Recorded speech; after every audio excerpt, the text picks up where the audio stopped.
क्या आप लोगों को मेरी आवाज क्लियरली आ रही है? ओके, चलिए। तो लास्ट क्लास में हमने किन किन चीजों के बारे में बात की थी? Free radical, carbon free radical कैसे बनाते हैं, कार्बन फ्री रेडिकल की स्टेबिलिटी क्या होती है, कैसे स्टेबिलिटी चेक करते हैं, कार्बन फ्री रेडिकल का बेसिक नॉलेज क्या है और उसको कैसे हम लोग प्रिपेयर करते हैं। ठीक है, अब हम लोग आते हैं नेक्स्ट कि जब भी कार्बन फ्री रेडिकल बनेगा तो उसकी रिएक्शंस किस टाइप की होगी। तो नेक्स्ट हमारी जो हेडिंग होगी वो है बच्चों reactions of carbon free radical.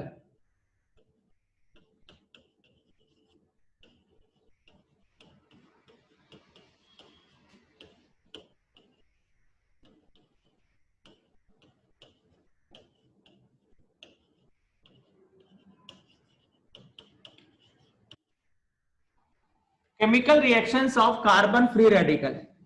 भाई हम लोगों ने लास्ट क्लास में क्या बोला था कि कार्बन फ्री रेडिकल जो है वो रिएक्टिव होंगे। क्यों? क्योंकि they are highly unstable, intermediate है। और इंटरमीडिएट के बारे में हमने क्या बोला था कि इंटरमीडिएट जो है वो काफी रिएक्टिव होते हैं।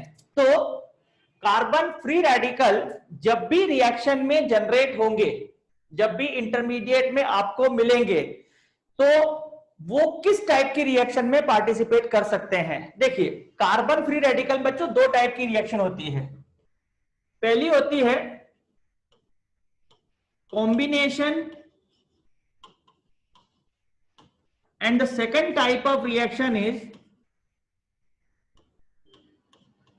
डिसप्रपोर्शनेशन। डिसप्रपोर्शनेशन को हम लोग दूसरा नाम क्या बोलते हैं? Self oxidation and reduction. तो कार्बन फ्री रेडिकल जब भी बनेंगे तो आपके सामने दो पॉसिबिलिटी होगी। एक होगी there is a combination reaction. देखिए, अगर हम कॉम्बिनेशन रिएक्शन की बात करें तो मान लीजिए मेरे पास में कोई आर रेडिकल है, एक और आर रेडिकल। अब जैसा कि आप जानते हैं कि इसके पास में 7 इलेक्ट्रॉन है, तो ये रेडिकल क्या चाहता है? ये रेडिकल चाहता है कि मुझे कहीं से एक और इलेक्ट्रॉन मिले और मैं उस इलेक्ट्रॉन को लेकर के अपने आप को सेटिस्फाई कर लूं। भाई इनकम्प्लीट ऑक्टेट है, तो this radical want to complete the octet, उसका प्रेफरेंस है ऑक्टेट पूरा करना, और ये वाला रेडिकल भी यही चाहता है। तो दोनों रेडिकल का टारगेट क्या है कि हम अपना ऑक्टेट पूरा करें। अब जैसा कि यहां आपको दिख रहा है, अगर दोनों ही डेफिशिएंट है तो ना तो ये इसको इलेक्ट्रॉन दे सकता है ना ये इसको इलेक्ट्रॉन दे सकता है, लेकिन दोनों अपने आप को सेटिस्फाई कर सकते हैं अगर दोनों के दोनों अपने इलेक्ट्रॉन पेयर शेयर कर ले, एक एक इलेक्ट्रॉन शेयर करके एक नया कोवेलेंट बॉन्ड फॉर्म हो जाए। तो दिस रिएक्शन इज कॉम्बिनेशन। ये आपका कॉम्बिनेशन रिएक्शन होता है। एनी रेडिकल, जरूरी नहीं है मैं आर रेडिकल की बात कर रहा हूं। मान लो मेरे पास में सीएल रेडिकल है, अनदर सीएल रेडिकल के साथ में कंबाइन होकर के Cl2 बना दे। मान लीजिए मेरे पास में आर रेडिकल है, सीएल रेडिकल के साथ में कंबाइन होकर के RCl बना दे। क्या बोलते हो बच्चों? ये हमारे पास में कॉम्बिनेशन के केसेस है, मतलब दो रेडिकल आपस में कंबाइन हो और कंबाइन होकर के एक नया सिग्मा बॉन्ड उनके बीच में बन जाए। इससे क्या हुआ? दोनों का ऑक्टेट कंप्लीट हो गया। तो ये तो हमने बात कर ली किसके बारे में? कॉम्बिनेशन के बारे में। अब हम लोग आते हैं अगली रिएक्शन जो है वो डिसप्रपोर्शनेशन। देखिए, disproportionation reaction is basically carbon free radicals property. मतलब ये कार्बन फ्री रेडिकल में देखने को मिलता है। उसमें भी कार्बन की संख्या जो है हमारे पास में 2 या 2 से ज्यादा होना चाहिए। तो डिसप्रपोर्शनेशन की पहली रिक्वायरमेंट क्या है बच्चों? कार्बन की जो संख्या होगी रेडिकल के अंदर वो 2 या 2 से ज्यादा होना चाहिए। मतलब अगर मैं मिथाइल फ्री रेडिकल लेता हूं तो मिथाइल फ्री रेडिकल कभी भी डिसप्रपोर्शनेट नहीं होगा। तो मिनिमम रिक्वायरमेंट इज 2। ठीक है, अब डिसप्रपोर्शनेशन में होता क्या है, चलिए अपन ये देख लेते हैं। तो एक हम यहां पर एग्जांपल ले लेते हैं। This is a carbon radical.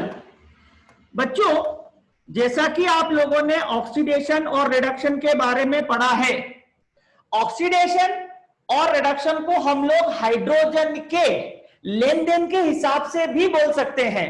आप लोग जानते होंगे 11th क्लास में आप लोगों ने रिडॉक्स पढ़ा है। अगर मैं किसी एटम में हाइड्रोजन ऐड करता हूं, addition of hydrogen atom is known as reduction and removal of hydrogen atom is known as oxidation. क्या ये मेरी बात आपको क्लियरली समझ में आ गई है? ऑक्सीडेशन और रिडक्शन मतलब addition of hydrogen and removal of hydrogen. आप बोलोगे सर हमने तो पढ़ा था कि addition of any electronegative atom, वो भी है बच्चों। हमने पढ़ा था कि addition of electron is reduction and removal of electron is oxidation, वो भी है। तो एक मात्र डेफिनेशन नहीं होती है, बहुत सारी है। तो उसमें एक हमने हाइड्रोजन के टर्म में क्या बोला? Addition of hydrogen is reduction and removal of hydrogen is oxidation. अब यहां पर क्या हो रहा है? ये जो रेडिकल है, हमने क्या बोला? इस रेडिकल के पास में दो रास्ते हैं। कौन से? एक तो ये है कि रेडिकल रेडिकल कंबाइंड हो जाए, जो हमने लिखा है आर आर बनाया। लेकिन दूसरा एक ऑप्शन ये होता है कि ये रेडिकल जाकर के इस कार्बन हाइड्रोजन में से हाइड्रोजन को रिमूव कर दे। अगर ये हाइड्रोजन को रिमूव कर देता है तो बच्चों क्या हो जाएगा? ये वाला हाइड्रोजन जाकर के जुड़ जाएगा इसमें और ये बन जाएगा CH3 CH3। जबकि यहां आप देखेंगे तो क्या हो रहा है? इसके पास रेडिकल है, इसके पास रेडिकल है। ये दोनों रेडिकल, क्योंकि जब एक H निकालोगे आप, होमोलिटिक क्लीवेज करोगे, तो जो रेडिकल बनेगा, this radical leads to formation of CH2 double bond CH2। तो there is a formation of alkane and alkene, formation of alkane and alkene during disproportionation. तो self oxidation and self reduction. क्या आप लोगों को यहां तक clear हुआ है? थोड़ा सा रिप्लाई करें। यस। तो जब भी रेडिकल बनेंगे तब आपके दिमाग में क्या आना चाहिए बच्चों? तब हमारे दिमाग में ये दो केसेस आना चाहिए। अब हम इनको कंपेयर करेंगे। हाँ, ये पहली स्लाइड है दीपांशु बेटा, आप एग्जैक्ट 3 o'clock को ज्वाइन हो जाया करो, क्योंकि मैं एग्जैक्ट 3 o'clock को क्लास स्टार्ट कर देता हूं, है ना? लेट नहीं करता हूं मैं, एग्जैक्ट टाइमिंग। चलिए, तो मुझे लगता है कि इसमें आपको प्रॉब्लम नहीं है। जल्दी से इसको नोट डाउन करो, आगे बढ़ते हैं, क्योंकि अब हम इसके एग्जांपल्स लेंगे। ये समझ नहीं आया? आप लिख के बताओ क्या समझ में नहीं आया। एक इलेक्ट्रॉन जब ट्रांसफर होता है तो हम हाफ एडेड एरो लगाते हैं, और पेयर ऑफ इलेक्ट्रॉन की जब बात करते हैं तो फुल एरो लगाते हैं। आखिरी स्टेप मैंने ये बताया, डिसप्रपोर्शनेशन। मेरी आवाज बीच बीच में बंद हो रही है, ऐसा सभी के साथ है क्या? कुछ लोग बोल रहे हैं नो सर, कुछ लोग बोल रहे हैं यस सर। इसका सीधा सा मतलब है कि this is an internet problem from your side, क्योंकि अगर इधर से प्रॉब्लम होती तो सभी को होती, है ना? जिनको क्लियर आ रही है उनको आवाज आ रही है क्लियरली, इसका मतलब कि बाकी लोग अपने जो इंटरनेट है उसको थोड़ा सा चेक कर लें। यस। अब फिर से सुनिए यार बच्चों, देखो आप मेरे से ये जो स्लाइड है ना, ये 5 बार समझो, मैं तो 5 बार समझा दूंगा। लेकिन पता है, हाँ सिग्नल में दिक्कत आ रही है, लेकिन आपको थोड़ा सा जो है ना ये देखना पड़ेगा कि अपन हर चीज के बाद में रिपीट का ना बोले, क्योंकि हर चीज को 2 बार पढ़ाने की बजाय आप एक ही बार में फोकस करो। आज तो मैं समझ सकता हूं कि बारिश से तो प्रॉब्लम होगी। हाँ बिल्कुल बिल्कुल बेटा, समझ में आ गया मेरे को, है ना? ओके सार्थक, यस गॉट इट। चलिए, मैंने अभी आपको क्या बताया सुनिए। मैंने बोला एक केस होता है कॉम्बिनेशन, 2 रेडिकल अपने ऑड इलेक्ट्रॉन के साथ, ऑड इलेक्ट्रॉन मतलब हाफ फील्ड ऑर्बिटल, एक हाफ फील्ड दूसरा हाफ फील्ड ओवरलैप हुआ, पेयर बन गया, बॉन्ड बन गया, दैट इज कॉम्बिनेशन। दूसरा होता है डिसप्रपोर्शनेशन। रेडिकल की एक बहुत इंपॉर्टेंट प्रॉपर्टी है, मेनली कार्बन फ्री रेडिकल की। हमारा टारगेट तो कार्बन फ्री रेडिकल है बच्चों। तो कार्बन फ्री रेडिकल की एक बहुत इंपॉर्टेंट प्रॉपर्टी क्या है कि it can undergo self oxidation and reduction. और सेल्फ ऑक्सीडेशन रिडक्शन को एक नाम देते हैं हम लोग, that is known as the disproportionation. तो मुझे लगता है कि अब ये शब्द आपको समझ में आया क्या? डिसप्रपोर्शनेशन मतलब सेल्फ ऑक्सीडेशन एंड रिडक्शन, है ना? ये अपन ने 11वीं में भी पढ़ा होगा। चलिए ये समझ में आ गया। अब कार्बन फ्री रेडिकल में ये काम कैसे होता है? तो हमने क्या बोला, ऐसे कार्बन फ्री रेडिकल जिनमें 2 या 2 से ज्यादा कार्बन हो, मतलब methyl radical can not undergo disproportionation. ऐसी आप बातें अपनी कॉपी में नोट भी कर सकते हो। Methyl free radical can not undergo disproportionation, क्योंकि उसमें कार्बन एक ही है। हमें कितने चाहिए बच्चों? हमें चाहिए 2 कार्बन। तो 2 या 2 से ज्यादा कार्बन का जब हम रेडिकल लेंगे तो हमें लेना पड़ेंगे 2 रेडिकल। कितने रेडिकल लेना पड़ेंगे? 2 रेडिकल। अब ऑक्सीडेशन रिडक्शन की मैं डेफिनेशन आपके सामने बोल रहा हूं। क्या डेफिनेशन बोल रहा हूं? हाइड्रोजन रिमूव करना इज ऑक्सीडेशन और हाइड्रोजन ऐड करना इज रिडक्शन। ये डेफिनेशन भी हमने 11th में शायद पढ़ी हो, नहीं पढ़ी है तो आप अपनी कॉपी में नोट कर सकते हैं। मैं ये नहीं बोल रहा हूं कि इसके अलावा डेफिनेशन नहीं है। Addition of electron, removal of electron, addition of hydrogen, addition of electronegative atom, आ रही बात समझ में? ये भी डेफिनेशन है, पर यहां मैं आपके सामने जो डेफिनेशन यूज कर रहा हूं that is in terms of only hydrogen atom. तो addition of hydrogen is reduction, removal of hydrogen is oxidation. क्या आपने लिख लिया? ये लिखा आपने? ये addition of hydrogen is reduction, removal of hydrogen is oxidation. हो गया? हां। अब चलिए इधर देखिए, यहां पर मैंने 2 रेडिकल लिए। ये रेडिकल क्या करेगा बच्चों? इस रेडिकल का जो अल्फा कार्बन है, मैं यहां पे इसको मेंशन कर देता हूं, ये अल्फा कार्बन। तो ये क्या करेगा? इस अल्फा कार्बन का जो CH बॉन्ड है उससे H रेडिकल अब्स्ट्रैक्ट कर लेगा। इट अब्स्ट्रैक्ट, खींच लेगा H रेडिकल। तो ये जब यहां से H रेडिकल अब्स्ट्रैक्ट करेगा तो वो रेडिकल इसमें जुड़ गया, तो इसका क्या हो गया? एडिशन ऑफ हाइड्रोजन, इसका मतलब रिडक्शन। और इसमें से हाइड्रोजन को रिमूव कर दिया रेडिकल के फॉर्म में, that is known as the oxidation. तो जिसमें हाइड्रोजन जुड़ता है वो अल्केन बन जाएगा और जिससे हाइड्रोजन निकलता है वो अल्कीन बन जाएगा। क्या अभी डिसप्रपोर्शनेशन आपको क्लियर हुआ है? चलिए अब आप अपनी कॉपी में एक लाइन लिखो बच्चों। क्या लाइन लिखना है? कि in disproportionation we get alkene and alkane of same number of carbon. Alkene and alkane of same number of carbon. एक बच्चा मेरे से पूछ रहा है, अरुण की सर ये डबल बॉन्ड कैसे आया? बेटा जब हम वहां से H रेडिकल निकाल देंगे, इधर देखो इस कार्बन पर रेडिकल बना हुआ है, इस CH बॉन्ड को होमोलिटिकली जब तोड़ते हैं हम तो इस कार्बन पर एक रेडिकल आ जाएगा। 2 एडजेसेंट रेडिकल मिलकर के क्या करेंगे? 2 पड़ोस पड़ोस में अगर ऐसे एटम हो जिनके पास 7-7 इलेक्ट्रॉन हैं तो they will form a new sigma bond, है ना? चलिए तो ये जो स्लाइड अभी आपको दिख रही है ये आपको पूरी तरह से क्लियर हो गई है। अब हम आते हैं इसके आगे एग्जाम्पल पे। चलिए अब बच्चों यहां पर मैं आपको कुछ बताना चाह रहा हूं, उस पर ध्यान दीजिएगा। अगर मैं आपसे बोलूं कि मेरे पास में 2 Cl रेडिकल हैं, ये दोनों Cl रेडिकल जब कंबाइंड होंगे they leads to formation of Cl2 बनाएंगे।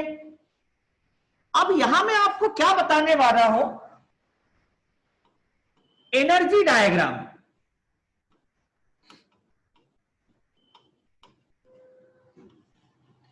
एनर्जी डायग्राम ये बताता है कि जब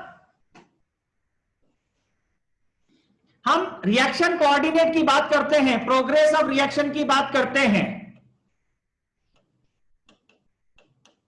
और एनर्जी लेते हैं, तो आपको शायद पता होगा, पिछली क्लास में भी हम लोगों ने बात की थी कि अगर मान लो मेरे पास में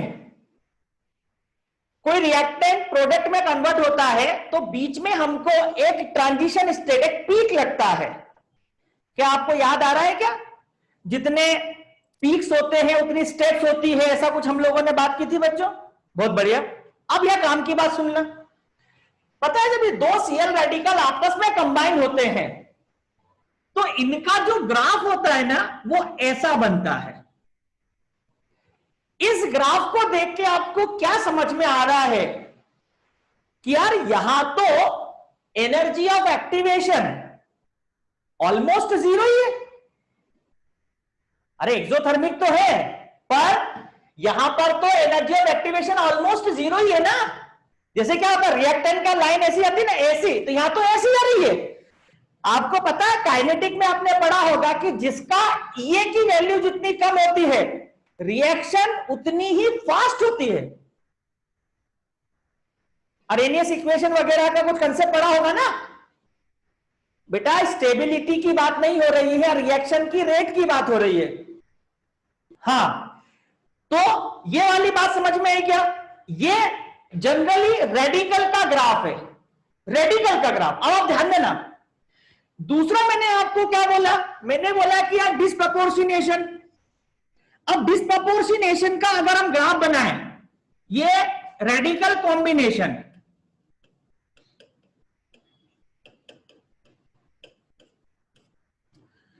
यहां पे मैं ले रहा हूं डिस्प्रपोर्शनेशन। अब डिस्प्रपोर्शनेशन का जब भी हम ग्राफ बनाएंगे ना बच्चों, ऑलमोस्ट वो जो ग्राफ है वो कुछ ऐसा बनेगा। अब यहां पर आप देखेंगे एनर्जी और यहां पर प्रोग्रेस ऑफ रिएक्शन। तो यार मेरे को एक चीज तो समझ में आ गई, शायद आपको भी क्लिक हो गई होगी, कि अगर हमसे पूछा जाए कि रेडिकल के केस में ज्यादा आसान क्या है, डिस्प्रपोर्शनेशन या कॉम्बिनेशन।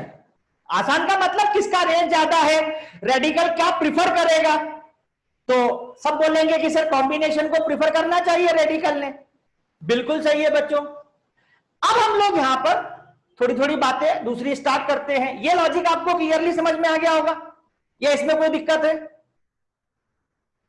ये एनर्जी, ये इंफॉर्मेशन है बच्चों, मतलब ये आपको पता होना चाहिए, ये आपको ध्यान रखना पड़ेगा। अब मेरा ये कहना है कि अगर मान लो मुझे कोई ऐसा क्वेश्चन दिया जाए, अब यहां पर मैं कुछ एग्जांपल्स लेने की बात कर रहा हूं, और मेरे से बोला जाए कि भाई इस रेडिकल का प्रोडक्ट बताओ, इस रेडिकल का प्रोडक्ट बताओ।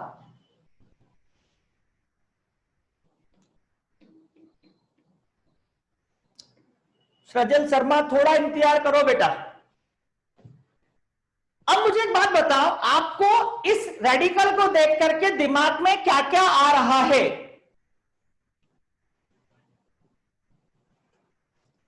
क्या आ रहा है उसके हिसाब से अपन भी सोचेंगे। नहीं नहीं नहीं नहीं नहीं, क्या क्या आ रहा है मतलब रेडिकल जब अपने सामने आता है तो हम बेसिकली क्या सोचते हैं? हम सोचते हैं अच्छा रेडिकल है, आइदर कॉम्बिनेशन और डिस्प्रपोर्शनेशन। ये तो आना चाहिए ना, कॉम्बिनेशन या डिस्प्रपोर्शनेशन। अब चलिए हम यहां पर कॉम्बिनेशन की बात कर लेते हैं। तो इसका कॉम्बिनेशन का प्रोडक्ट क्या होगा बच्चों? देखो इधर एक रेडिकल लिया, एक और रेडिकल लिया, क्या करना है? दोनों रेडिकल के बीच में बॉन्ड बना देना है। ये मैंने दोनों रेडिकल के बीच में बॉन्ड बना दिया। आई थिंक कोई प्रॉब्लम नहीं होनी चाहिए। फिर डिस्प्रपोर्शनेशन की बात करते हैं, ये मैं बात कर रहा हूं कॉम्बिनेशन की। चलिए आप डिस्प्रपोर्शनेशन की बात करते हैं। डिस्प्रपोर्शनेशन में क्या है बच्चों? तो मैंने यहां पे ले लिया रेडिकल, एक और रेडिकल, लेकिन इस रेडिकल में, एक रेडिकल में अल्फा हाइड्रोजन को मैं ऐसा लिखूंगा, अल्फा CH बॉन्ड। क्या हुआ? ये वाला बॉन्ड मेरा इधर ऐसे ब्रेक हुआ होमोलिटिकली, इसने जाकर के इसको ले लिया। तो इन दोनों ने क्या करा? ये यहां पे हाइड्रोजन जुड़ गया और यहां पर रेडिकल, यहां रेडिकल, ये दोनों। तो अगर मुझसे पूछा जाए,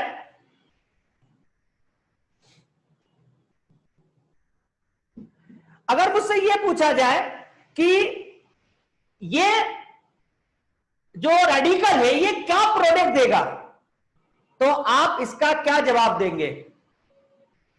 इससे आपको क्या मिलेगा, इसका आप क्या जवाब देंगे? तो आप इसका जवाब देंगे कि एक तो हमको मिलेगा 2,3 dimethyl butane, this is 2,3 dimethyl butane, और एक क्या मिल रहा है? एक मिल रहा है प्रोपेन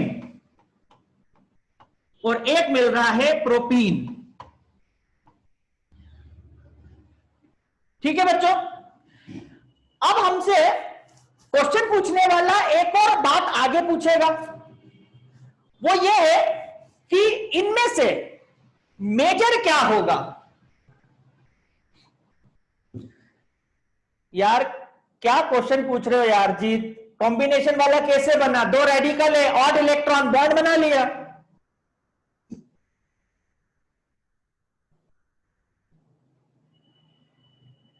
मतलब मेरे को यही समझ में नहीं आता है कि मैं बहुत बेसिक सी बात 3 बार बोलने के बाद भी अगर उसी चीज पे आप घूम फिर के आ जाते हो तो फिर क्या समझ में आ रहा है? कॉम्बिनेशन कैसे बना, डिस्क कैसे बना, पिछली स्लाइड में एक्सप्लेन किया, अगले में एग्जांपल लिया है, स्ट्रक्चर बदला है, बाकी कंसेप्ट थोड़ी बदल रहा हूं मैं। चलिए, तो बच्चों ये जो समस्या है मेजर माइनर निकालने वाली, इसके लिए हम लोग एक कंसेप्ट पे बात कर लेते हैं। वो क्या है सुनिएगा जरा, चलो यहीं पे लिख लेते हैं।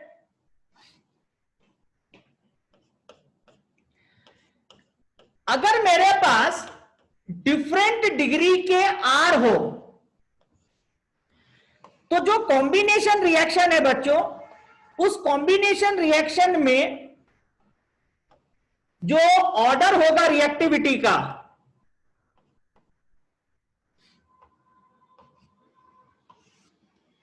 वो ये रहेगा। और अगर मैं डिस्प्रपोर्शनेशन की बात करूं तो डिस्प्रपोर्शनेशन में आप जानते हैं कि डिस्प्रपोर्शनेशन मिथाइल में तो होगा ही नहीं, तो इसका जो ऑर्डर होगा वो ये होगा। मतलब क्या बताया मैंने, समझिएगा। जब भी मुझे रेडिकल मिलेंगे, इधर देखो कॉम्बिनेशन में 3 डिग्री रेडिकल, कॉम्बिनेशन में 3 degree radical least and disproportionation में 3 डिग्री रेडिकल हाईएस्ट प्रेफरेंस रखता है। अब इस ग्राफ पे आ जाओ फिर से। ये मैंने जो बात लिखी ना, सिर्फ मैंने आपको बताया कि जब भी हम रेडिकल में कॉम्बिनेशन और डिस्प्रपोर्शनेशन की बात करेंगे ना, तो कॉम्बिनेशन का जो रेट है वो मिथाइल में हाईएस्ट है और 3 डिग्री में लोएस्ट है। और जब भी हम डिस्प्रपोर्शनेशन की बात करेंगे, 3 डिग्री में हाईएस्ट है और 1 डिग्री में लोएस्ट है। मिथाइल में तो डिस्प्रपोर्शनेशन होता ही नहीं है। In case of methyl there is no disproportionation. अब आप सुनिएगा ऐसा मैं क्यों बोल रहा हूं। ऐसा बच्चों में इसलिए बोल रहा हूं क्योंकि मैंने क्या बताया, ये जो मेरे पास में कॉम्बिनेशन है, इसका जो ग्राफ मैंने आपको दिया है, क्या ये ग्राफ हमेशा, इधर देखिए, अगर मैंने ये लिया,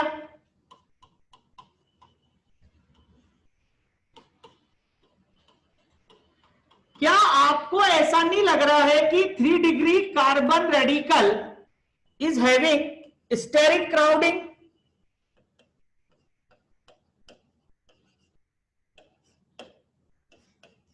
क्या आप इस पॉइंट को समझते हैं? स्टेरिक क्राउडिंग का मतलब क्या होता है? स्टेरिक हिंड्रेंस जिसको हम लोग बोलते हैं, दो अल्काइल ग्रुप या दो एटम जब एक दूसरे को अप्रोच करते हैं तो उनके बीच में जो रिपल्शन होता है, मतलब this surrounded group and atom with their electron cloud and this, जब ये तो प्लेनर है लेकिन जब ये पास में आएगा तो उनमें जो 3 मिथाइल है और इसके जो 3 मिथाइल है, इनके बीच में जो रिपल्शन होगा उस रिपल्शन को हम लोग स्टेरिक क्राउडिंग बोलते हैं। पता है वो रिपल्शन क्या करेगा? वो रिपल्शन तुम्हारा ये बिगाड़ देगा। ये जो दिख रहा है ना तुमको, इसको बिगाड़ देगा। तो अब देखिए कैसे बिगाड़ेगा। हम क्या सोच रहे थे? हम सोच रहे थे कि रेडिकल का ग्राफ ऐसा बनता है, लेकिन यहां पर क्या होगा पता है? यहां पर रेडिकल का जो ग्राफ है वो ऐसा जाने लग जाएगा। ये क्राउडिंग के कारण हो रहा है। अब जितनी आपकी क्राउडिंग बढ़ती जाएगी उतना ये ग्राफ ऊपर ऊपर ऊपर ऊपर ऊपर होता जाएगा। अब बताओ, अगर मान लो किसी भी रिएक्शन में एनर्जी ऑफ एक्टिवेशन बढ़ती है तो उसकी रेट क्या होगी काइनेटिक के हिसाब से? बताओ। अगर क्राउडिंग बढ़ती है, इससे रिपल्शन बढ़ रहा है, तो रेट क्या हो जाएगी? कम हो जाएगी, क्योंकि ये बढ़ रहा है ना। क्या आपको मेरा ये जो ऑर्डर लिखा है ये समझ में आया? मैंने ऐसा क्यों लिखा कॉम्बिनेशन का ऑर्डर? कि कॉम्बिनेशन क्राउडिंग के साथ साथ कम क्यों हो रहा है? क्योंकि क्राउडिंग के साथ साथ कॉम्बिनेशन में ये की वैल्यू बढ़ती जा रही है। Is it okay? अब बच्चों हम डिस्प्रोपोर्शनेशन पे आते हैं। इधर देखो यार, जब ये प्रोपीन रेडिकल डिस्प्रोपोर्शनेट हो रहा था, इसको यहां पर कितने अल्फा हाइड्रोजन मिले? इस रेडिकल को इधर कितने अल्फा हाइड्रोजन मिले? 6। इस रेडिकल के इधर 3 6 अल्फा हाइड्रोजन मिले। और यहां पर देखो, इस रेडिकल को यहां पर कितने अल्फा हाइड्रोजन मिले? 9। इसका मतलब हाइपर कॉन्जुगेशन क्या बोलता है रेडिकल में? No bond resonance. इस रेडिकल को 9 अल्फा हाइड्रोजन ऐसे दिख रहे हैं जिनको वो कोशिश करके बाहर खींच सकता है। It can abstract 9 alpha hydrogen, उसमें से उसे एक ही खींचना है, लेकिन 9 ऑप्शन उसके पास में अवेलेबल है। इसलिए जब कभी भी 3 डिग्री रेडिकल आपको मिलेगा तो 3 डिग्री रेडिकल में क्या हो जाएगा बच्चों? अब हम इसकी रिएक्शन लिख लेते हैं। तो एक रिएक्शन तो मैं आपके सामने लिख रहा हूं, दिस, इसको बोलूंगा मैं कॉम्बिनेशन। और मुझे लगता है हर किसी को कॉम्बिनेशन समझ में आ गया। दोनों मॉलिक्यूल को पास में लिखो, रेडिकल को जोड़ दो बस। क्या मेरी बात से सहमत है जीत बेटा? अपने को डाउट आ रहा था। दोनों रेडिकल को पास में लिखो और उसके बाद में उसके बीच में एक बॉन्ड बना दो। Is it okay? हाँ। अब इसी का डिस्प्रपोर्शनेशन क्या होगा भैया? तो इसका डिस्प्रपोर्शनेशन में ये इसके अल्फा, अब यहां ध्यान देना, अल्फा कार्बन पे एक हाइड्रोजन होना चाहिए जब भी डिस्प्रपोर्शनेशन सोचेंगे हम। तो ये यहां से एक H निकाल लेगा, तो जिसने H ले लिया उसके पास में तो क्या बन गया बच्चों? जिसने H ले लिया उसके पास बन जाएगा CH बॉन्ड, और जिसने H दे दिया वहां आ जाएगा डबल बॉन्ड। कहीं पर भी ले सकते हैं अपन, वहां आ जाएगा डबल बॉन्ड। तो अब देखिए, दिस इज द डिस्प्रपोर्शनेशन। ये आपका रेडिकल, इसका नाम क्या है? This is butyl radical, butyl radical. और ये क्या हो गया? मतलब अपन इसको बोल सकते हैं टर्शियरी ब्यूटाइल रेडिकल। ये क्या हो गया आपका? This is isobutane and this is isobutene. तो अब अपन यहां पर एक कंक्लूजन निकाल देते हैं अभी तक जो भी कहानी थी। कंक्लूजन ये है, जब भी तुम्हें रेडिकल मिले, if the radical is of 1 degree, 2 degree और methyl, always combination is major. और अगर रेडिकल 3 डिग्री है 3 डिग्री, तो ध्यान रखना disproportionation will be the major. तो यहां पर क्या हो जाएगा बच्चों, डिसप्रपोर्शनेशन मेजर होगा और कॉम्बिनेशन जो बनेगा वो माइनर बनेगा, मतलब वो थोड़ा बनेगा। सेकंड वाला मॉलिक्यूल भी ऐसा कर सकता था। सेकंड वाला मॉलिक्यूल का मतलब भाई ये दोनों तो एक ही है, इससे ये इसमें से H निकाले या ये इसमें से H निकाले, इससे कोई फर्क नहीं पड़ने वाला है, दोनों आइडेंटिकल हैं, तो कौन किससे H निकाल रहा है ऐसा कोई नहीं है, फर्स्ट कोई नहीं, सेकंड कोई नहीं, दोनों बराबर हैं। और अगर सेकंड वाले में तुम बोलना चाहते हो, पिछली स्लाइड में जो ये एग्जांपल मैंने लिया, तो इसमें मैंने डिस्प्रपोर्शनेशन और कॉम्बिनेशन दोनों ही लिखवाए हैं। स्टेरिक क्राउडिंग को मैं फिर से एक्सप्लेन कर दूं, ठीक है भाई, जैसा तू आदेश देगा मुझे।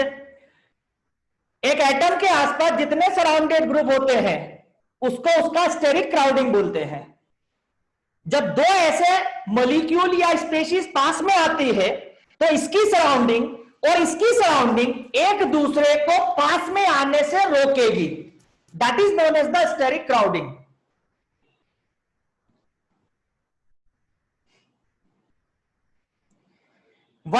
Three degree radical will give disproportionation major product.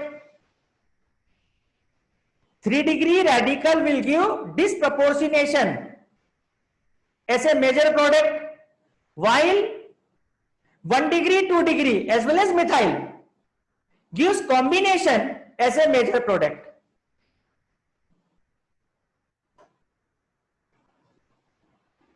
यहां तक अगर आपको समझ में आ गया हो तो रेडिकल के क्वेश्चन करने से रिलेटेड मैक्सिमम बातें समझ में आ गई, क्योंकि ये बेसिक से बेसिक बात है रेडिकल से रिलेटेड रिएक्शन की, कि रेडिकल के बारे में जब भी हम सोचेंगे हमको क्या क्या सोचना है।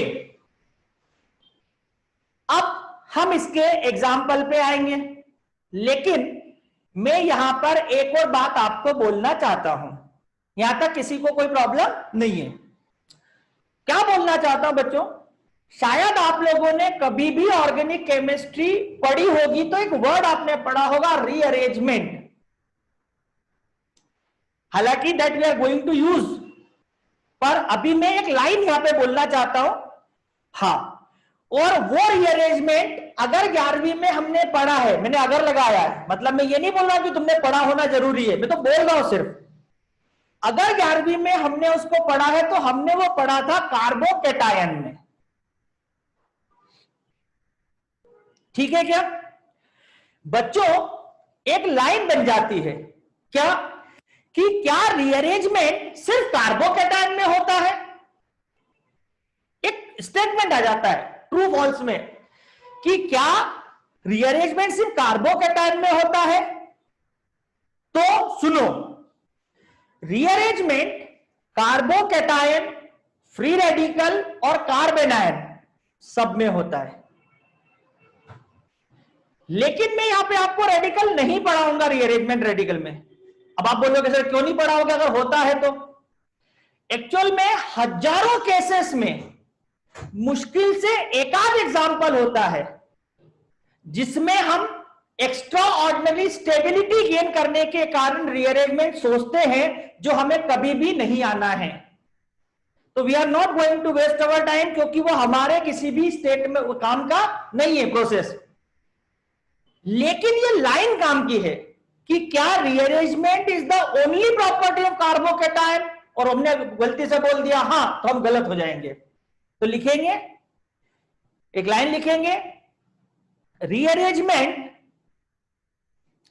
can also occur in carbon free radical and carbanion. Rearrangement can also occur in carbon free radical and carbanion, but it is least preferred but it is least preferred. मतलब हो तो सकता है लेकिन जनरली हम सोचते नहीं हैं। It is least preferred. ठीक है, ये लाइन आपको याद रखनी है ताकि आपको ये कंफ्यूजन ना हो। पिछले एग्जांपल में 2 डिग्री वाला था, उसमें मेजर माइनर 3 डिग्री वाले जैसा ही होगा क्या सर? बेटा अभी तो पढ़ाया मैंने यार कि 3 डिग्री में डिस्प्रपोर्शनेशन मेजर है और उसके पहले वालों में कॉम्बिनेशन मेजर है। अब तू बता मेरे को इसका आंसर। क्लियर कट तो लिख दिया अपन ने, क्या होगा जल्दी बता। कॉम्बिनेशन होगा पिछले एग्जांपल में कि disproportionation? Tell me fast.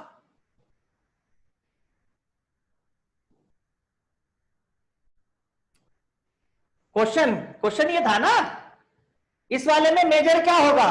Combination. बहुत बढ़िया, बिल्कुल सही जवाब। ठीक है, तो अपने को क्या दिमाग में रखना है? 3 degree is disproportionation, 1 degree 2 degree is combination. ये आपका मेजर माइनर डिसाइड हो गया। चलिए अब मैं आपके सामने आगे एग्जांपल्स ले रहा हूं। अब आपको इन एग्जांपल्स के प्रोडक्ट बनाना है बच्चों, और आपको पॉसिबल प्रोडक्ट पे काम करना है, नंबर ऑफ प्रोडक्ट, और मेजर माइनर पे भी काम करना है। चलिए थोड़े से क्वेश्चंस लेकर के अपन इनके साथ बातें कर लेते हैं। फटाफट देखो।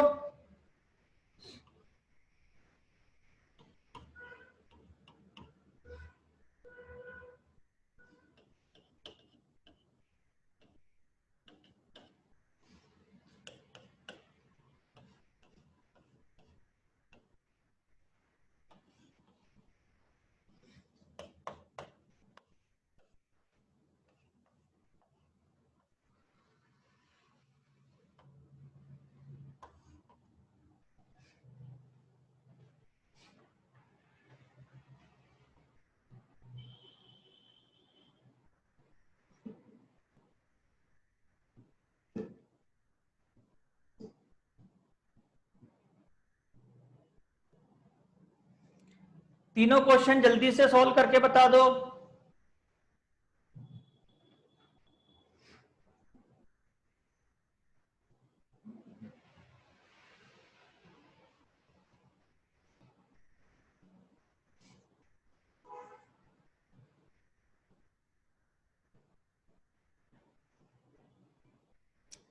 पहले वाले में अगर मैं सभी इंक्लूड कर दूं तो कितने प्रोडक्ट बनेंगे? नंबर चाहिए मुझे। It is a integer type of question. अगर मैं सभी इंक्लूड कर दूं, ऑल पॉसिबल केसेस, तो आंसर क्या होगा? अगर ये आपका इंटीजर टाइप में आ जाए, number of possible products, possible का मतलब मेजर माइनर नहीं चलता है, सभी सभी पॉसिबल।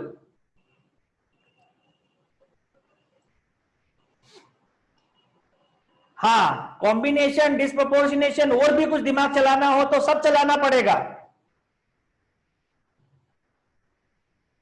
सोच लिया? अब देखिए, जिन्होंने आंसर 1 लिखा है वो तो बिल्कुल ही गलत कर रहे हैं। कैसे? इधर देखो, ये मेरे पास 2 रेडिकल है। अब आपको एक बात बता दूं मैं कि कोई भी स्पेशीज जब बोर्ड पे लिखी जाती है ना, तो उसका एक मॉलिक्यूल नहीं होता है, उसके जैसे बहुत सारे होते हैं। केमिस्ट्री है भैया, ये केमिस्ट्री में सिंगल एटम, सिंगल मॉलिक्यूल कुछ होता ही नहीं है। तो अब यहां पर क्या होगा? ये दोनों रेडिकल को मैंने कंबाइन किया, एक प्रोडक्ट तो ये बन गया। एक ये खुद भी तो कंबाइंड हो सकता था, CH3 CH3, दूसरा ये बन गया। तीसरा ये वाला भी तो कंबाइंड हो सकता है। ये मैंने एक रेडिकल लिखा और ये मैंने दूसरा रेडिकल लिखा और ये दोनों के बीच में बॉन्ड बना दिया। फिर इसके बाद में इनमें डिस्प्रपोर्शनेशन, तो ये रेडिकल जाकर के इसके अल्फा, इधर वाले अल्फा से H निकाल ले और इधर वाले अल्फा से H निकाले, तो यहां पर आ जाएगा डबल बॉन्ड। साथ में क्या बनेगा? इसने H निकाला तो ये बनाएगा मीथेन, और ये रेडिकल उस साइड से भी तो जाकर के H निकाल सकता है, तो एक ये वाला भी बन सकता है, उसके साथ भी मीथेन बनेगा, तो उसको डबल लिखने की जरूरत नहीं है।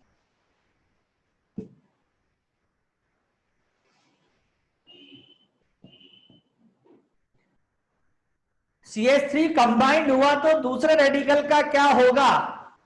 भाई CH3 डिपेंड करता है किससे कंबाइंड हो रहा है, खुद से कंबाइंड होगा तो ये बनेगा, उससे कंबाइंड होगा तो ये बनेगा, उसके साथ में रेडॉक्स करेगा क्योंकि इसमें एक कार्बन है पर उसमें तो एक से ज्यादा है ना, तो फिर उसमें डिस्प्रपोर्शनेशन इस टाइप से होगा।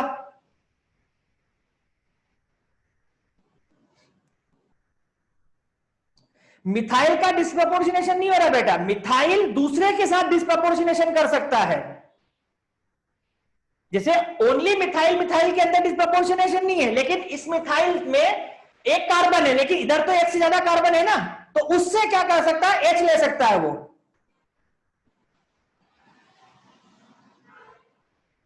अरे बात समझ में, चलिए फिर ये वाला जो मेरे पास में रेडिकल है ये अपने और दूसरे रेडिकल के साथ में भी तो डिस्प्रपोर्शनेट कर सकता है सेम टाइप से, तो एक ऑप्शन उसके पास में ब्यूटेन का भी आएगा। बिल्कुल सही है,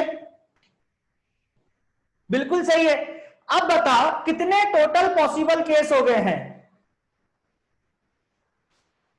1 2 3 4 5 6 7, 7 तो आपको दिख रहे हैं, अभी सुनो 7 तो आपको दिख रहे हैं, लेकिन आप एक बात बताओ, इधर ध्यान देना जरा, ये और ये तो कायरल है, ये दोनों एटम तो कायरल एटम है, और अगर दो कायरल एटम है, हालांकि वो सिमेट्रिक मॉलिक्यूल है, तो इसको एक की जगह कितना बोलना पड़ेगा, इसको तो 3 बोलना पड़ेगा, इसके तो 3 हो जाएंगे टोटल। क्या ये बात आपको समझ में आई है? टोटल पॉसिबल केसेस की मैं बात कर रहा हूं।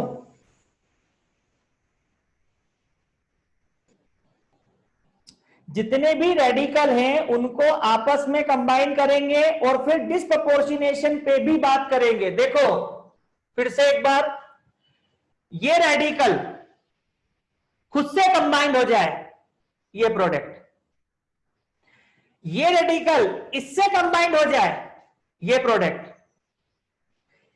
ये रेडिकल खुद से कंबाइंड हो जाए, ये, लेकिन ये 3 है क्योंकि इसमें 2 कायरल है। तो पहले तो आप ये समझो कि कॉम्बिनेशन के केस समझ में आए क्या, स्ट्रक्चर के हिसाब से कॉम्बिनेशन में, हाँ मेजर एक ही होगा ना बेटा। पॉसिबल क्वेश्चन क्या था, इंटीजर में ऐसा थोड़ी पूछेंगे मेजर कौन सा है, मैंने क्या बोला, इंटीजर टाइप के क्वेश्चन में पूछेंगे तो क्या पूछेंगे, तो क्या बोला मैंने, यहां पर 2 कायरल एटम है तो 2 कायरल एटम और सिमेट्रिक है तो 3 आ जाएंगे, ये तो कॉम्बिनेशन हो गया। अब आते हैं डिस्प्रपोर्शनेशन। मिथाइल मिथाइल का डिस्प्रपोर्शनेशन नहीं होता है, लेकिन मिथाइल इसके साथ कर सकता है और ये खुद के साथ कर सकता है, तो जब ये इसके साथ करेगा, अब इसके पास में अल्फा और अल्फा दोनों तरफ अल्फा अल्फा कार्बन है, तो 2 पॉसिबिलिटी अल्कीन बनने का, इधर भी बन सकता है इधर भी बन सकता है। ये वाला जो मैंने प्रोडक्ट बनाया इसके अंदर 2 पॉसिबिलिटी है, क्यों, क्योंकि इसमें एक सिस और एक ट्रांस बन सकता है।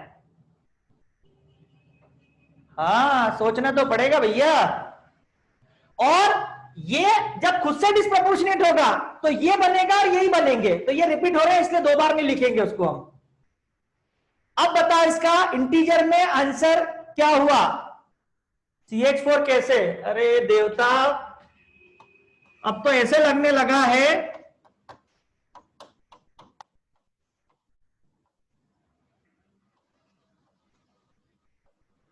क्या बताया बेटा यार। अब ये इसने यहां से ये H को निकाल करके ये मीथेन बनाया, और जब यहां से रेडिकल निकलेगा तो ये अल्कीन बनेगा, ऐसे बनेगा मीथेन। डिस्प्रपोर्शनेट होगा तो एक अपसेट करेगा ना H को,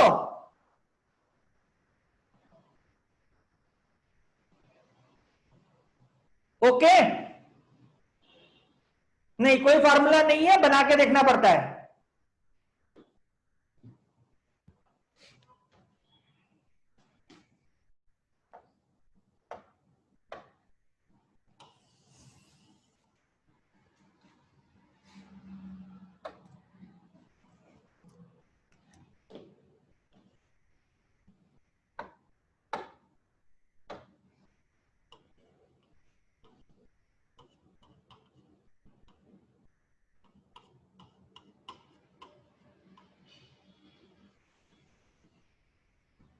अब मैं जितने भी बताया ना बेटा, गलती से मिस्टेक हो गया, मैं सबको अलग अलग लिख लिख के बताऊंगा, क्योंकि आप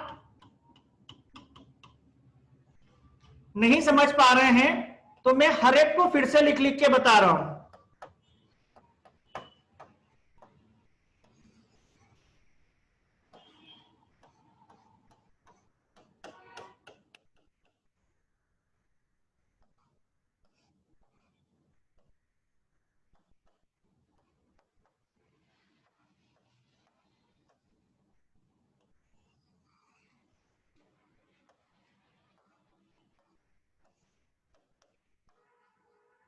अब कुछ समझ में आया क्या?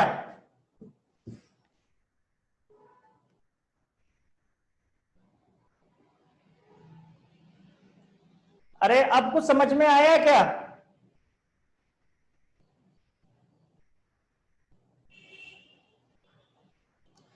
अब तो बहुत क्लियर बता दिया यार, सब केसेस क्लियर बता दिए। ठीक है, तो इस प्रकार से सोचना पड़ेगा। अब ये मेरे को नहीं समझ में आता कि एक ने लिखा वाई, वाई का मतलब नहीं आता बेटा मेरे को अभी पोरवाल, या तो यस लिखो या नो लिखो। हाँ यस, क्योंकि वाई का मतलब होता है ऐसा क्यों हुआ। चलिए इधर आ जाओ, अब सुनो मेरी बात, अब समझना।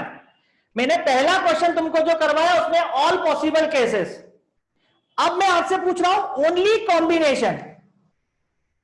हाँ सिस ट्रांस भी अलग अलग है ना स्टीरियो में, सिसो ट्रांस अलग अलग काउंट करने पड़ेंगे, इसके भी इनेंशियोमर और मिजो अलग अलग काउंट करना पड़ेंगे। तो इसका टोटल आंसर कितना हो गया? 1 2, यहां के 3 5 7 8 9 और 10। तो अगर इंटीजर टाइप से क्वेश्चन होगा तो इसका आंसर 10 आना चाहिए। ठीक है, चलिए अब मैं चाहता हूं आप इसमें सिर्फ मुझे कॉम्बिनेशन के प्रोडक्ट बताएं, ओनली कॉम्बिनेशन। सेकंड और थर्ड में ओनली कॉम्बिनेशन। सेकंड वाले का आंसर हो गया ऑलरेडी, अभी अपन कर चुके हैं। चलो फिर से लिख के बता देता हूं, ये एक रेडिकल, ये एक रेडिकल, दोनों को जोड़ दिया मैंने। कार्बन कम है क्या? 1 2 3 4 5, हाँ 5 और 5।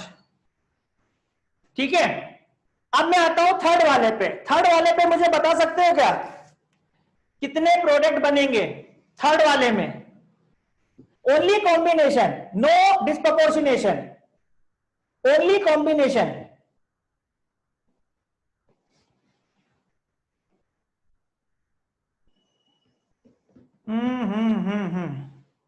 देखो जो लोग सिंगल बोल रहे हैं ना बच्चों, प्लीज थोड़ा सा दिमाग लगाओ। मतलब आप जो आंसर लिख रहे हो उसका मतलब आपने पेन पेपर यूज ही नहीं किया है। हाँ कुछ ना कुछ चीजें तो आपको नहीं दिखेगी उसके अंदर। बहुत बढ़िया आदित्य, आप सही जा रहे हो। कंफर्मेशन नहीं काउंट करते, ध्यान रखना, उनका नंबर लिखेंगे तो इनफाइनाइट हो जाएगा। बिल्कुल, कृष्णा बिल्कुल सही है, नीतीश बिल्कुल सही है। चलिए सबसे पहले तो क्या होगा, ये जो रेडिकल आपको दिया है ना, इस रेडिकल का आपको रेजोनेंस भी सोचना है। और जब रेजोनेंस आप सोचेंगे तो आपका रेडिकल ये बनेगा। तो पहले तो आप देखो आपके पास में दो टाइप के रेडिकल बन गए। कितने टाइप के बन गए? 2 टाइप ऑफ रेडिकल्स बन गए यहां पे, एक रेडिकल ये और एक रेडिकल ये। It is due to the resonance. अब अपन लगाते हैं इनके केसेस। चलो इधर देखो, अगर मैं ये रेडिकल खुद से कंबाइन कर दूं,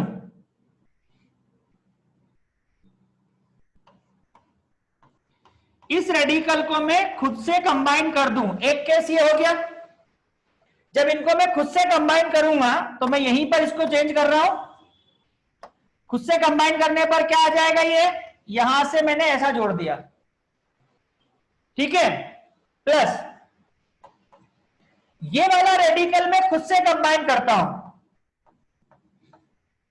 पहले उसको रेडिकल को बना लेता हूं मैं। यहां पे मेरे पास में है और यहां उसके अल्टरनेट पे ऐसा एक और रेडिकल मैंने लिया,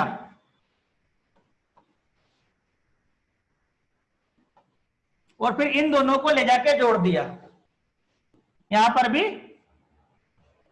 ठीक है ना। और तीसरा केस क्या होगा, इन दोनों को कंबाइन कर रहा हूं, तो तीसरे केस में यहां पे डबल बॉन्ड है, यहां रेडिकल, ये वाला रेडिकल ले लेता हूं, डबल बॉन्ड यहां पर है, यहां मिथाइल है और यहां रेडिकल है, इन दोनों को ले जाके जोड़ा। ये तो आप लोगों ने 3 प्रोडक्ट बना लिए। आई थिंक इसमें किसी को प्रॉब्लम है क्या, बोलिए। लेकिन बच्चों एक चीज यहां पर और आपको समझ में आनी चाहिए, वो क्या है, वो ये है कि यार देखो यहां जाएंगे तो ये वाला कायरल एटम है, ये वाला कायरल एटम है, यहां जाएंगे तो ये कायरल एटम है, ये कायरल एटम है, यहां जाएंगे तो ये कायरल एटम है और ये भी कायरल एटम है। और अगर कायरल एटम आ रहे हैं तो भैया यहां पर सिमिट्री है, यहां पर सिमिट्री है, यहां सिमिट्री नहीं है। और जहां पर सिमिट्री है वहां पर तो हम लोग क्या बोलेंगे, 3, यहां पर भी क्या बोलेंगे, 3, लेकिन यहां क्या बोलेंगे, 4, क्योंकि ये अनसिमेट्रिकल है। क्या ये आपको समझ में आया?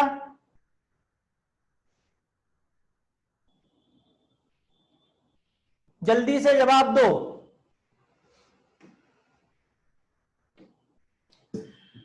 ऊपर वाले क्वेश्चन को मैंने अभी करवाया था, इसलिए मैंने यहां पे लिखा नहीं था कि इसमें भी 2 कायरल एटम है, और इसका भी आंसर 3 अपन ने इसीलिए डिक्लेयर किया था। तो अगर आपसे कोई कॉम्बिनेशन की ही बात कर रहा है, सुनना और समझना, अगर कोई आपसे बोलता है कि अच्छा बताओ कॉम्बिनेशन के प्रोडक्ट, जब तक कोई आपको स्ट्रक्चरल नहीं बोले, जब तक कोई आपको स्ट्रक्चरल नहीं बोले, हमेशा ध्यान रखना आपको ऑल पॉसिबल केसेस पे जाना पड़ेगा। अगर कोई आपको बोलता है कि स्ट्रक्चरल, तो ही फिर हम लोग इज इट ओके स्टीरियो को नहीं काउंट करेंगे। जैसे इसमें कोई बोले कि how many structural product of combination are possible, तो ये हमारे पास में 3 हो गए। लेकिन हमसे पूछे total possible product of combination, तो फिर हमको बोलना पड़ेगा 3, 3, 6 और 4, 10, इंक्लूडिंग दी स्टीरियो आइसोमर। तो you have to include stereo isomers unless and until आपको लिख के नहीं दिया जाए कि ओनली स्ट्रक्चरल काउंट करना है। आई थिंक ये तीनों एग्जांपल आपको समझ में आ गए होंगे कि किस प्रकार से हम लोग कॉम्बिनेशन डिस्प्रपोर्शनेशन के बारे में बात करते हैं। इज इट ओके बच्चों? किसी को कोई प्रॉब्लम नहीं है? आगे बढ़ जाए। यस, अब आते हैं हम next,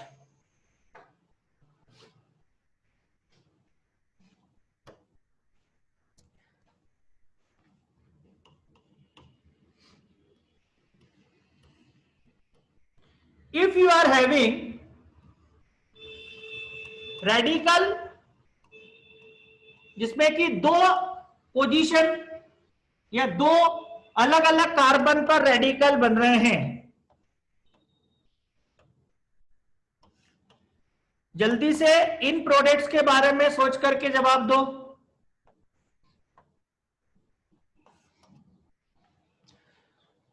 what is the possible product in this cases? पहले वाले में क्या बनेगा?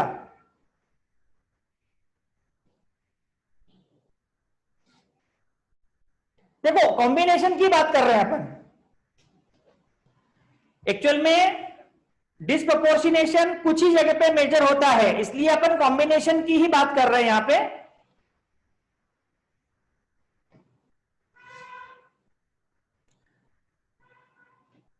पहले वाले में कितना प्रोडक्ट मिलेगा?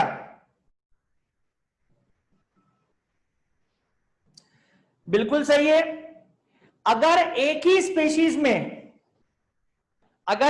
स्पीशीज में 2 कार्बन रेडिकल हो तो they combine, and when they combine together they form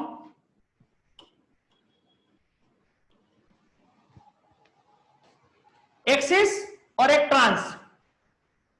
ये पहले वाले का जवाब होगा। Is it clear to everyone? Rearrangement में पहले ही बोल चुका हूं, रीअरेंजमेंट हम नहीं करवाएंगे, यहां पर कोई रीअरेंजमेंट की बात नहीं होगी। ओके, तो रीअरेंजमेंट यहां पर नहीं सोचते हैं, इसलिए मैंने आपको बता दिया है कि बिल्कुल भी आप दिमाग से रीअरेंजमेंट निकाल दो। चलिए नेक्स्ट। यार एक बात बताओ, एक और चीज यहां पर मैं आपसे डिस्कस करना चाहता हूं, पहले सुन लीजिए। मैंने दो एडजेसेंट कार्बन थे उनको लिया,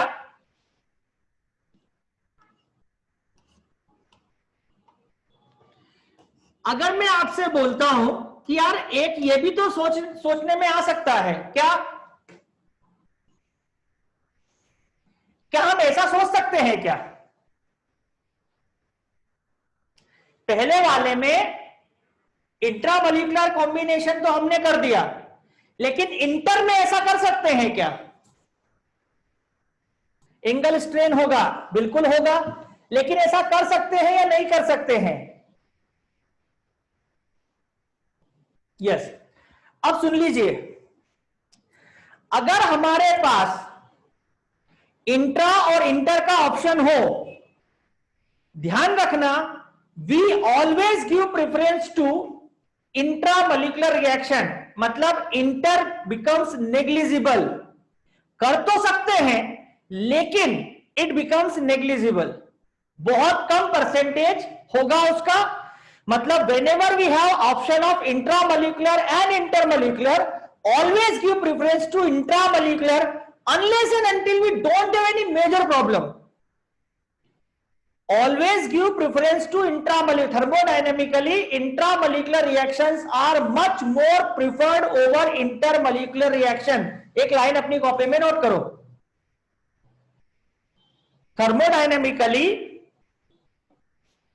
intramolecular reactions are much more preferred over intermolecular reaction. तो हम यहां पर ये सोच तो सकते हैं, लेकिन ये बहुत कम परसेंटेज में हमें मिलता है, almost negligible, and we give preference to this. बहुत सिंपल सा रीजन है, क्योंकि ये थर्मोडायनामिकली कम प्रिफर्ड है। थर्मोडायनामिकली का मतलब होता है, जो आप लोगों ने डेल्टा जी के बारे में पढ़ा होगा, जो डेल्टा एस पे डिपेंड करता है।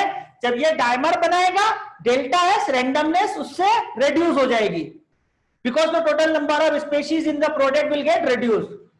इसलिए जब भी हमको इंट्रा और इंटर में डिसाइड करना हो तो हम इसको प्रेफरेंस नहीं देंगे। यस। अब आते हैं हम थर्ड वाले पे, सेकंड वाले पे। सेकंड वाले में क्या बोलते हो बच्चों? तो सेकंड वाले में दो रेडिकल आपस में कंबाइंड होकर के मिथाइल साइक्लोप्रोपेन बना देंगे। स्टेटमेंट ये था बेटा, इंट्रामोलिकुलर और इंटरमोलिकुलर रिएक्शन में हम हमेशा इंट्रामोलिकुलर को प्रेफरेंस देते हैं। We always give preference to intramolecular because thermodynamically it is preferred over intermolecular.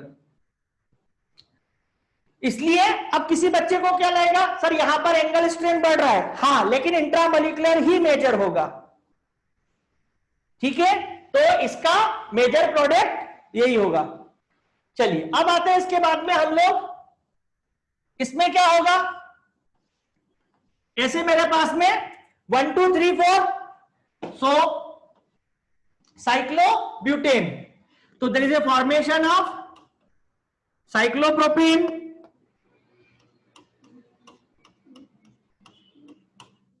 There is a formation of cyclobutane.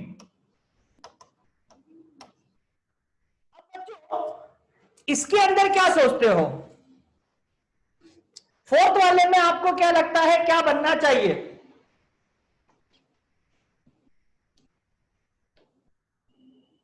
Resonance से बिल्कुल सही है, बहुत बढ़िया। साइक्लोब्यूटीन, चलो सोच के देखते हैं। एक किसी के दिमाग में आ रहा है सर ये काम करे ना, इन दोनों को जोड़ दीजिए। एक किसी के दिमाग में आएगा कि यार सर जैसा कि ये है तो ये इसके साथ में रेजोनेंस भी तो कर सकते हैं, और जब ये रेजोनेंस करेगा तो आप बताओ ये फ्री रेडिकल इसका फ्री रेडिकल जब मिलेगा रेजोनेंस में तो they will form a new carbon carbon double bond, और ये एक, अब सोच के बताओ कि ये ज्यादा स्टेबल है या ये ज्यादा स्टेबल है? साइक्लोब्यूटीन ज्यादा स्टेबल है,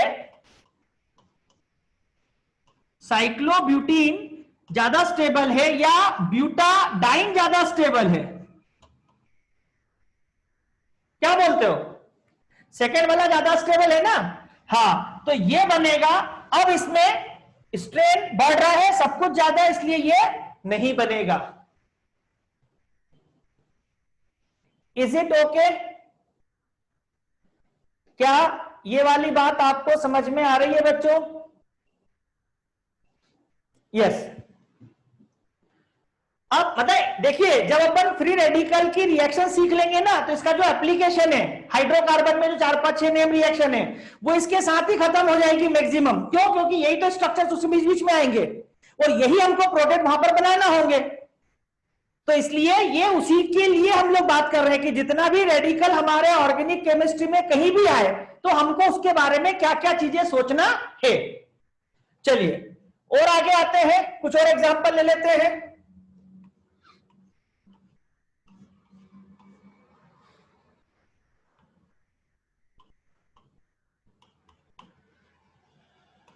इसमें सोच के बताइए।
बिल्कुल, जो जो सोच सकते हो सब पॉसिबिलिटी पे काम करके देखो।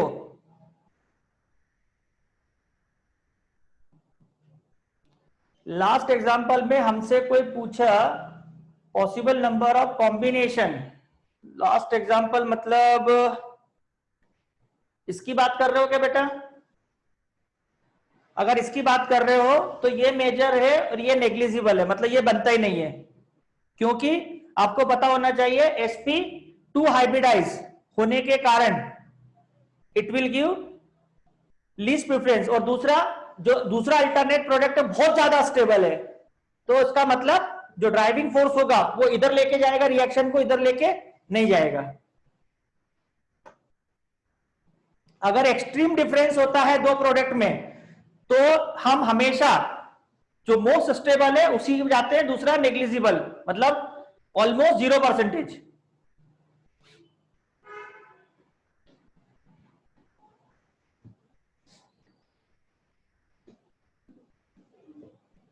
चलिए देखें, एक बच्चे ने स्पायरो का क्वेश्चन पूछा है, तो मैं लिख देता हूं पहले, अगले उसमें अपन बात करेंगे। पहले अपन इस पे आते हैं। अब देखिए बच्चों, यहां पर हमारे पास में दो रेडिकल है, तो एक तो हम लोग क्या कर सकते हैं, देखिए मैं इसको ऐसा लिख लेता हूं, इन कार्बन को इधर मैं अगर अंदर की साइड लिख दूं, ऊपर नीचे जो बने हैं, और फिर इन दोनों रेडिकल को यहां से जोड़ दूं, तो एक पॉसिबिलिटी तो ये हो गई। और दूसरी पॉसिबिलिटी किसी के दिमाग में अगर आ रही होगी कि सर क्या हम ऐसा सोच सकते हैं, ऐसे दो मॉलिक्यूल ले लें और उन दोनों को आपस में ऐसे जोड़ दें, तो मुझे लगता है किसी को भी समझ में आ जाएगी कि यहां पर जो रिंग बन रही है 1 2 3 4 5 6 7 8 9 10 11 12, तो I think we can not give preference to this. पहली बात तो इंट्रा और इंटर, तो प्रेफरेंस इंट्रा पे जाएगा, और इंट्रा स्टेबल है, दिस इज हाईली अनस्टेबल, तो बाइसाइक्लो फॉर्म हो जाएगा। इसके अंदर भी आपके पास दो पॉसिबिलिटी बन रही है।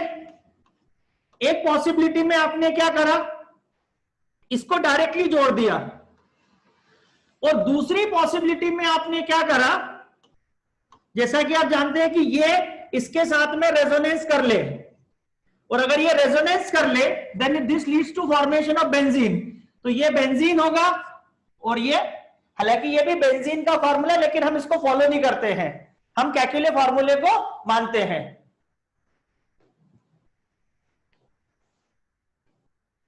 अनुष्का किसके बारे में पूछ रहे हो, वाई अनस्टेबल? अगर इसकी बात कर रहे हो बेटा, तो जब भी रिंग का साइज बड़ा होता है दैट बिकम्स हाईली अनस्टेबल, इसलिए हम लोग कभी भी 6-7 मेंबर से ज्यादा बड़ी रिंग बनाना प्रिफर नहीं करते हैं। दीवार स्ट्रक्चर को प्रेफरेंस देते नहीं है, कैकुले को देते हैं, वो है दीवार स्ट्रक्चर, लेकिन जब भी बेंजीन की बात आती है तो हम इससे रिप्रेजेंट करते हैं, इससे रिप्रेजेंट नहीं करते। इंडक्टिव इफेक्ट देखेंगे ना जब भी स्टेबिलिटी की बात होगी, लेकिन पहले resonance, hyper conjugation, then inductive, और यहां हम स्टेबिलिटी तो चेक ही नहीं कर रहे हैं, हम तो यहां पर प्रोडक्ट बना रहे हैं।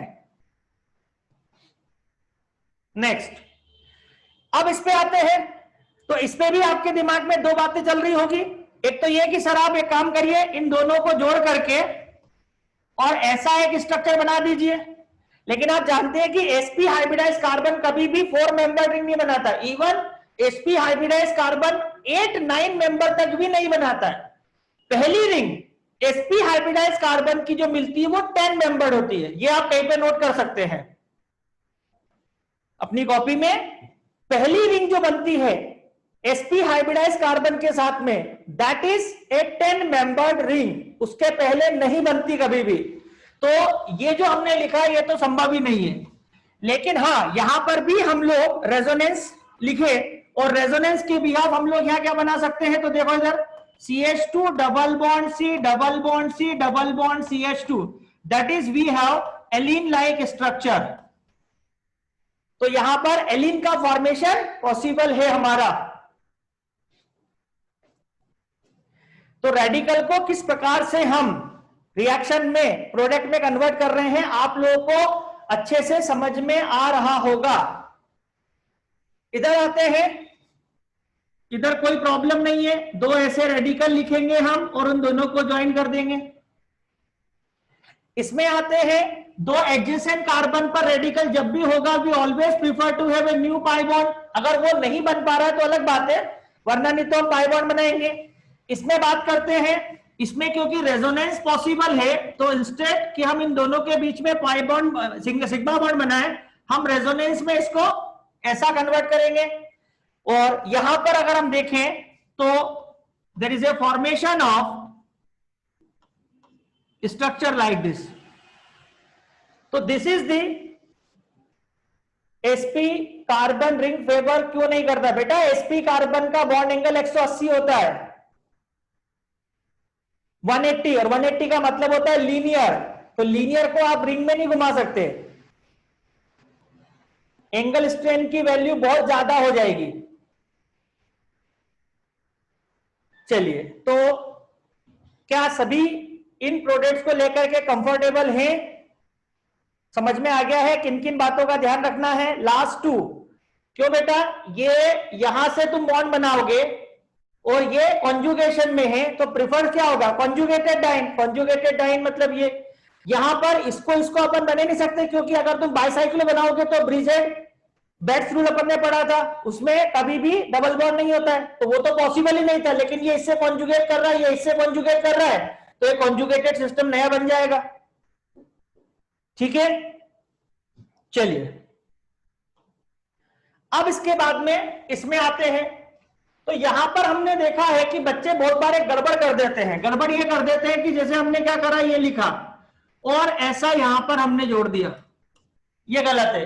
क्योंकि इसमें आप देखोगे 3 कार्बन है और डायमर मतलब 6 कार्बन होना चाहिए। तो इसलिए हमेशा क्या करना है, आपने एक रेडिकल बनाया, आपने दूसरा रेडिकल बनाया और फिर दोनों रेडिकल को आपस में जोड़ दिया। तो एक बच्चे ने लिखा था स्पायरोटाइप के कंपाउंड, इसलिए मैंने बताया कि ये पॉसिबल नहीं है। ये एग्जांपल मैंने इसीलिए लिया कि स्पायरोटाइप का type of compound is not possible. Sir 10 member ring वाली लाइन रिपीट कर दीजिए। मैंने बोला था कि जो ट्रिपल बॉन्ड है वो रिंग में 10 मेंबर्ड या उसके बाद ही एग्जिस्ट करता है। तो in ring triple bond can occur after 10 membered या 10 आफ्टर 10 मेंबर्ड रिंग। अगर डांसिंग रेजोनेंस हो तो मेजर प्रोडक्ट भी वही होगा। हाँ बिल्कुल, उसके 2 रेडिकल को आपस में जोड़ करके बना लेंगे। पहली बात तो डांसिंग रेजोनेंस, चलो तूने बात निकाल दी है तो मैं लिख देता हूं यहां पे, रेडिकल में डांसिंग रेजोनेंस नहीं होता है। रेडिकल में डांसिंग रेजोनेंस नहीं होता है। Dancing resonance is the property of, वो किसकी प्रॉपर्टी है? वो प्रॉपर्टी है कार्बोकैटायन की। तो अगर आप सोच रहे हैं कि यहां पर डांसिंग रेजोनेंस है तो वो नहीं है, हाँ, लेकिन आपका प्रोडक्ट ऐसा बन जाएगा। Is it okay Pradyumna? Dancing resonance नहीं होता है रेडिकल में, ये बात क्लियरली समझ में आ गई। It is only observed in carbocation, बाकी यहां पर नहीं है। बेटा कार्बोकैटायन में पढ़ाऊंगा। चलिए अब हम लोग आगे बढ़ते हैं। तो देखिए रेडिकल के बारे में आपके पास में अब सफिशिएंट इंफॉर्मेशन आ गई है और आप कैसे रेडिकल के बारे में सोचेंगे ये भी आपको पता चल गया है। तो अब हम आते हैं इसके एप्लीकेशन पे। तो नेक्स्ट आप लोग लिखेंगे preparation of alkane. Preparation of alkane,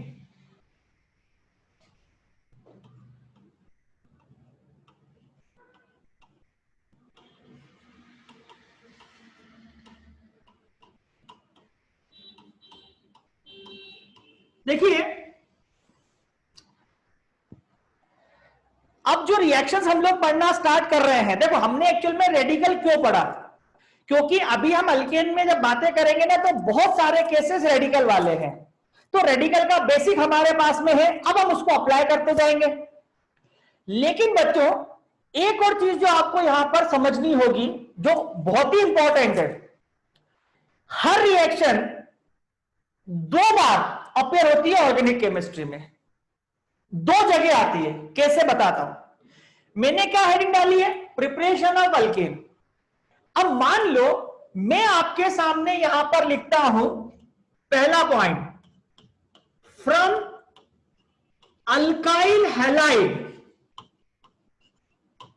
from alkyl halide that is RX। सोचो जब मैं अल्काइल हैलाइड की बात करूंगा, जब मैं अल्काइल हैलाइड चैप्टर की बात करूंगा, क्या तब मैं तुमको नहीं बोलूंगा कि अल्काइल हैलाइड की प्रॉपर्टी है अल्केन की प्रिपरेशन? मतलब किसी का प्रिपरेशन किसी की प्रॉपर्टी हो गई ना बच्चों। किसी का प्रिपरेशन जो है वो किसी की प्रॉपर्टी हुई या नहीं हुई? ये जो मैं लाइन बोल रहा हूं आपको समझ में आई क्या?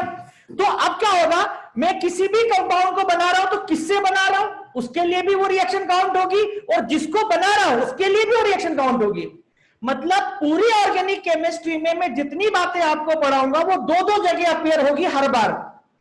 पहली बार जब वो चीज आएगी हम उसके बारे में फुल बातें कर डालेंगे, ताकि दूसरी बार आप उसका जवाब दें, मैं आपको जवाब नहीं दूंगा। पहली बार में मैं आपको पूरा डिटेल पढ़ा दूंगा, लेकिन जब भी मैं सेकंड टाइम पे बात करूंगा तो आपको जवाब देना है। मैं सेकंड टाइम पे उस चीज को फिर से ओपन नहीं करने वाला हूं। क्यों? अगर ऐसा नहीं करेंगे तो हमारा जो सिलेबस है वो कंप्लीट ही नहीं हो सकता, क्योंकि हर चीज को दो बार नहीं पढ़ सकते हम, एक ही बार पढ़ेंगे, फुल डिटेल में पढ़ेंगे। चलिए, तो अल्काइल हैलाइड के बारे में थोड़ा सा मैं आपको समझा देता हूं। आपको पता है कि जो RH होता है इसका रिएक्टिविटी का नेचर कैसे है और क्यों है? एक्चुअल में हेलोजन के बारे में आपको बताऊंगा और एक नई चीज बताऊंगा यहां पे, लिविंग ग्रुप। एक और पॉइंट यहां पे हम जोड़ देते हैं, leaving group. Halogens are good leaving group. अभी लिविंग ग्रुप मतलब क्या है? हेलोजन में ऐसा होता है कि अगर मान लो कभी भी कार्बन से हेलोजन जुड़ा हुआ है तो वो उस कार्बन से हमेशा एक चीज पे डिस्कस करता रहता है। क्या यार, मैं जाऊं क्या? ये कार्बन से हमेशा बोलेगा लिविंग ग्रुप, मैं जाऊं। कार्बन क्या बोलता है? नहीं भैया। क्यों?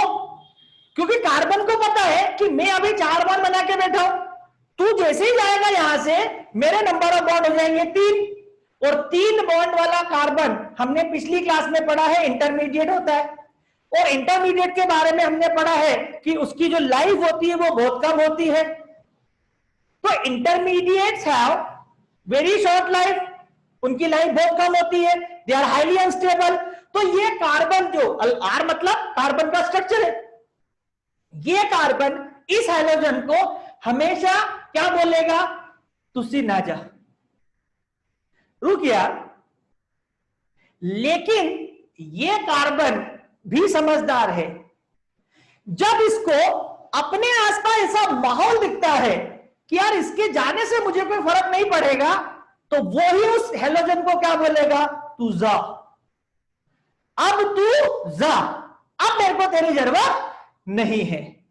तो हेलोजन के अंदर एक बड़ी इंपॉर्टेंट प्रॉपर्टी क्या है? अल्काइल हैलाइड में जो हेलोजन है, इट इज है गुड लिविंग ग्रुप। ये बहुत अच्छा लिविंग ग्रुप होता है, और जब जब इसको मौका मिलता है ये उस कार्बन को छोड़ के भागने की कोशिश करता है, कार्बन इसको पकड़ता है, और जब कार्बन को मौका मिलता है ये उसको जाने के लिए बोलता है तू जा।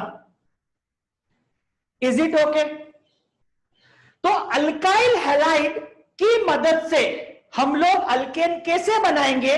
क्योंकि अल्काइल हैलाइड मतलब RH, और अल्केन मतलब या तो RH होगा या RR होगा।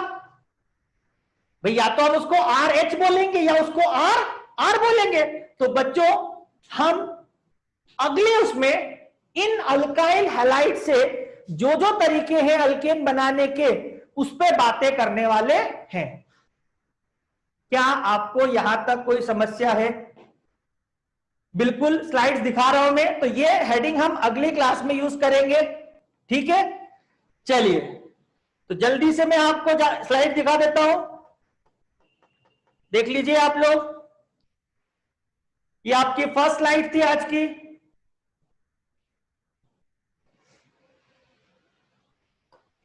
सेकंड, सभी रिएक्शन याद करनी है।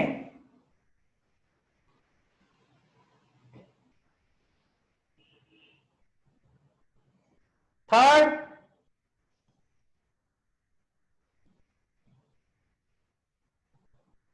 फोर्थ,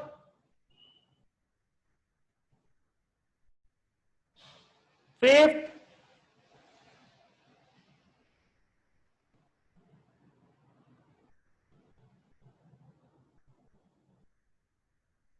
सिक्स्थ,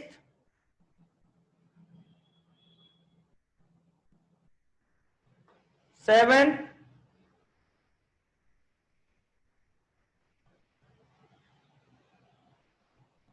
8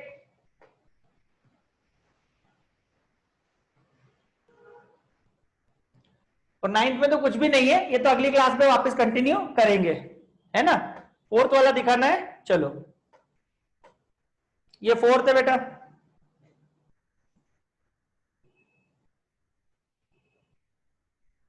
ये 3rd है, बता रहा हूं, फर्स्ट भी बता रहा हूं,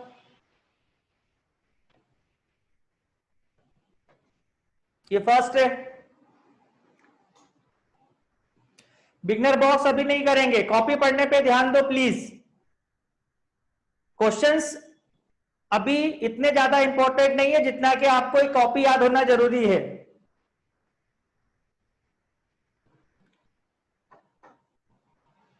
ये 5th,